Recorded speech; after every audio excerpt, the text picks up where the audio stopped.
The Chikatilo murders. The Butcher of Rostov. Andrei Romanovich Chikatilo, also known as the Butcher of Rostov, the Red Ripper, and the Rostov Ripper, was a Soviet serial killer responsible for the brutal murders of at least 52 people, primarily children and young women, between 1978 and 1990. His killing spree, one of the most notorious in modern history, terrorized the Soviet Union during a time of great social and political upheaval. Chikatilo's ability to evade capture for over a decade, despite being repeatedly questioned by police, highlighted the shortcomings of Soviet law enforcement during the late 20th century.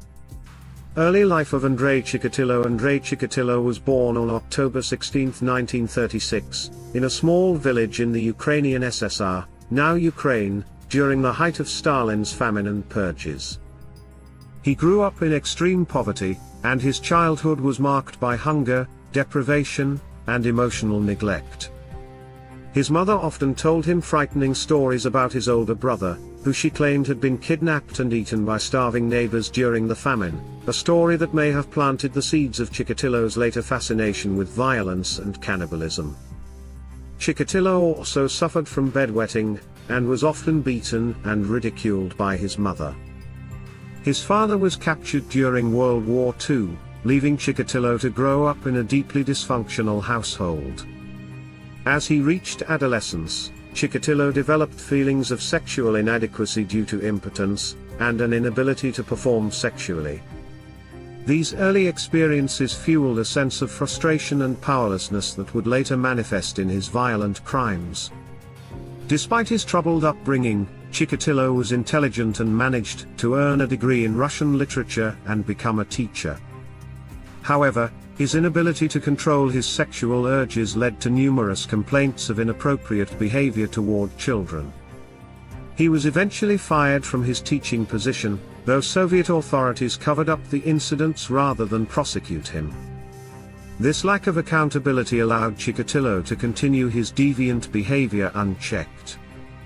The murders begin. Chikatilo committed his first known murder on December 22, 1978, when he lured 9-year-old Yelena Zakotnova to a secluded area outside Rostov. After attempting to rape her, Chikatilo stabbed Yelena multiple times in a fit of rage. He later confessed that the act of stabbing her brought him sexual gratification, marking the beginning of his pattern of sadistic violence. Yelena's body was discovered in a nearby river, but a local man, Alexander Krovchenko, was wrongfully convicted and executed for the crime, allowing Chikatilo to continue his killings undetected. Over the next several years, Chikatilo refined his methods, targeting vulnerable individuals, particularly young children, runaways, and women. He would approach them in public places, such as bus stops or train stations, and lure them to secluded areas under false pretenses. Once alone, Chikatilo would attack his victims, often stabbing them repeatedly, mutilating their bodies, and in some cases, engaging in acts of cannibalism or necrophilia. His savage attacks typically involved biting off or removing body parts, including genitals and eyes, and he later admitted that these acts of mutilation heightened his sexual pleasure. The investigation: flaws in Soviet law enforcement. The Soviet Union's police force was ill-prepared to deal with a serial killer of Chikatilo's nature. The concept of serial killers was relatively unknown in the USSR, and authorities were reluctant to admit the existence of such criminals, as it contradicted the state's ideological belief that Soviet society was free of deviant behaviors found in the capitalist West. As Chikatilo's body count grew, the Soviet authorities launched a massive investigation into the murders.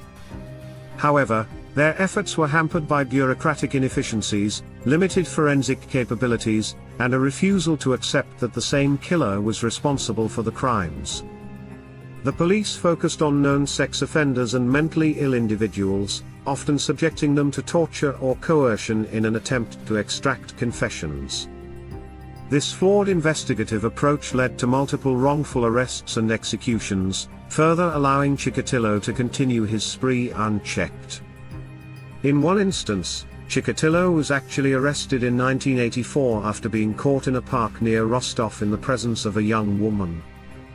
Police found evidence linking him to several of the murders, including suspicious behavior and a bag containing a knife, rope, and Vaseline.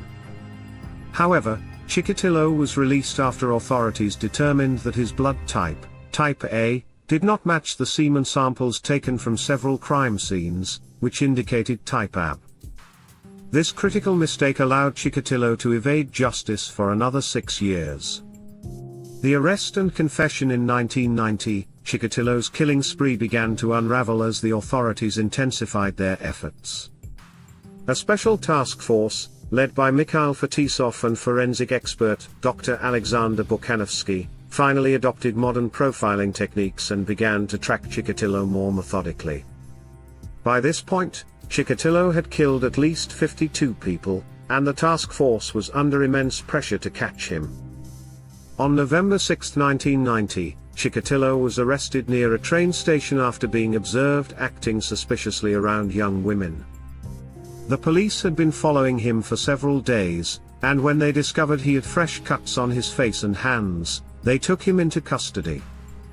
The investigation finally focused on him as the prime suspect after they linked him to a series of murders, through forensic evidence and witness testimony. During interrogation, Chikatilo initially denied the murders, but after police brought in Dr. Buchanovsky to profile him, Chikatilo broke down and confessed to the killings. Over the course of several days, Chikatilo detailed his grisly crimes, admitting to murdering and mutilating 56 people, though he was ultimately convicted of 52. His confessions were graphic and horrifying, and he showed no remorse for the lives he had taken, describing how he derived sexual pleasure from the torture, mutilation, and death of his victims. Trial and execution. The trial of Andrei Chikatilo began in April 1992, and it quickly became a media sensation in Russia. The gruesome nature of his crimes and the sheer number of victims shocked the public. Chikatilo was kept in a steel cage during the trial to protect him from outraged family members of the victims. Throughout the trial, he alternated between fits of rage, where he shouted at the court, and periods of calm indifference, showing no remorse for his victims. Chikatilo's defense team attempted to argue that he was insane, but court-appointed psychiatrists found him to be mentally competent to stand trial. They determined that while Chikatilo exhibited signs of borderline personality disorder and paraphilia, sexual arousal from unusual activities, he was fully aware of the criminality of his actions. In October 1992, Andrei Chikatilo was convicted of 52 murders and sentenced to death. He was executed by a single gunshot to the back of the head on February 14, 1994, at a prison in Novorosíisk. Legacy and impact. The case of Andrei Chikatilo, the Butcher of Rostov, is one of the most infamous in the history of serial murder. His killing spree exposed the deep flaws within the Soviet justice system, where denial, incompetence, and a lack of resources allowed a serial killer to operate unchecked for over a decade. Chikatilo's brutal methods of murder, involving the mutilation, torture, and cannibalism of his victims, cemented his legacy as one of the most sadistic killers of the 20th century. The sheer scale of his crimes and the fact that he preyed on the most vulnerable, children, runaways, and women, sent shockwaves through Russia and the world. The case also highlighted the critical importance of modern forensic science, profiling, and investigative techniques in catching serial killers. Had these tools been available earlier, it is likely that Chikatilo would have been caught sooner, sparing the lives of many of his victims.